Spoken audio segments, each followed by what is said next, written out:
It was just an ordinary day on October 9, 2011, when a man by the name of Scott Davis was scouring the site of Craigslist to find a job. He came across a typical-looking ad that stated it was looking for a caretaker to, quote, simply watch over a 688-acre patch of hilly farmland and feed a few cows, end quote. It sounded ideal to Davis because it described itself as a permanent position, paying $300 a week and also providing a 2-bedroom trailer. Additionally, the ad stated that it was looking specifically for an older man who was preferably single. Without hesitation, Davis applied for the position. At the time of applying, Davis was 48 years old and had traveled to southeastern Ohio because he wanted to support his mother who lived near there. The position he applied for was all that he wanted at the time, especially since it provided free housing so he didn't have to live back home. 4 weeks after applying, he met up with his employer by the name of Jack, along with a boy named Brogan, who he referred to as his nephew. They met up at a restaurant for breakfast. There, Jack started quizzing him, asking him what he brought along with him in his trailer. The question, although unrelated to the job, was seemingly innocent in Davis's mind, where he told them in a boastful manner everything he brought along, including all of his equipment for a landscape business he was doing, as well as a motorcycle. When they exited the restaurant and drove to the food center Emporium, Davis was instructed to leave his trailer and truck in the parking lot area so that they could be picked up later, as Jack had claimed that the road leading up to the farm needed to be repaired before bringing both of those over.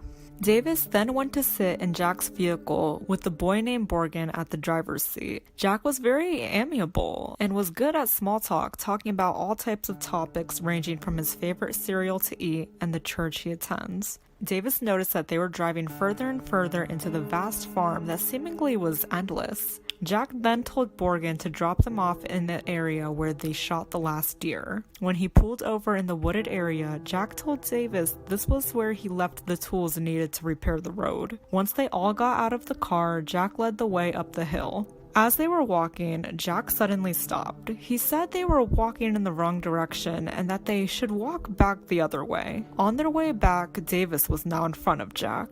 As Davis was leading the way, he heard a noise that sounded like a click behind him. What followed that was a cuss word. Immediately, Davis turned around and what he saw was a gun pointed directly at his head.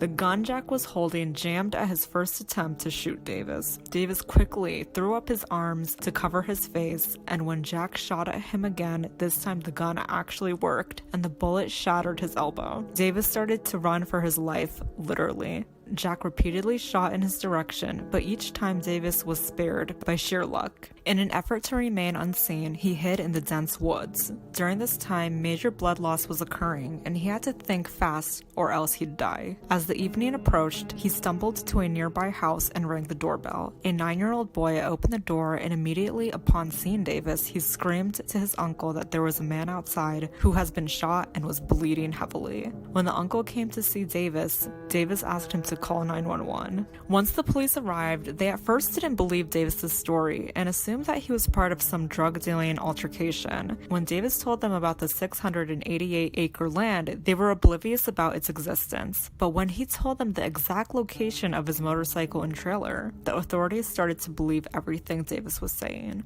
With time, it was soon found out that Jack was actually a man by the name of Richard Beasley, and his nephew was actually just a random high schooler who acted as his sidekick and was totally unrelated to him. Beasley's ad had attracted hundreds of people, but Beasley was very picky. He wanted a middle-aged man with no prospects and no family connections. He wanted somebody who could disappear today and no one would ask about his whereabouts. Out of the 100, 2 individuals caught his eye. Other than Davis, another unlucky man prior to him was David Pauly, who lacked a career and was also divorced. When Davis was notified that he got the job, he told everyone he knew about it. His best friend told him to call him the next day, but when he received no call back, he became concerned. He called his employer Jack, who came up with a story that Pauly had packed his bags and left. No one heard from him again until one day his sister was scrolling through the news and saw Davis's case. She matched details about a 688-acre land from the news article to that of the ad her brother applied for. Immediately after connecting the dots, she notified investigators. With their cadaver dogs, they entered the vast farmland and started to dig.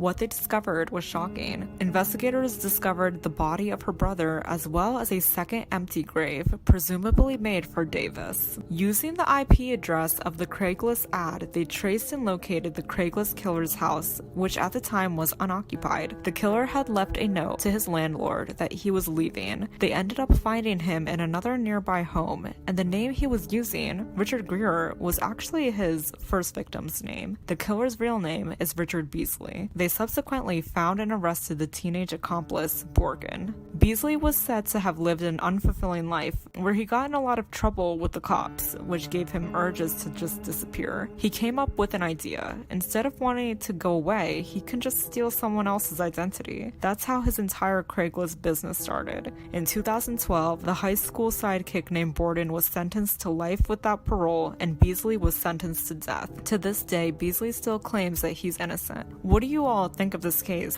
I believe that if Davis was killed by Beasley, we would never have found out about either him or the previous man who Beasley killed. Do you think that the teenager who was alongside Beasley during these crimes deserved life without parole, given his age? Let me know your thoughts in the comments section below, and please like, share, and subscribe for more interesting content.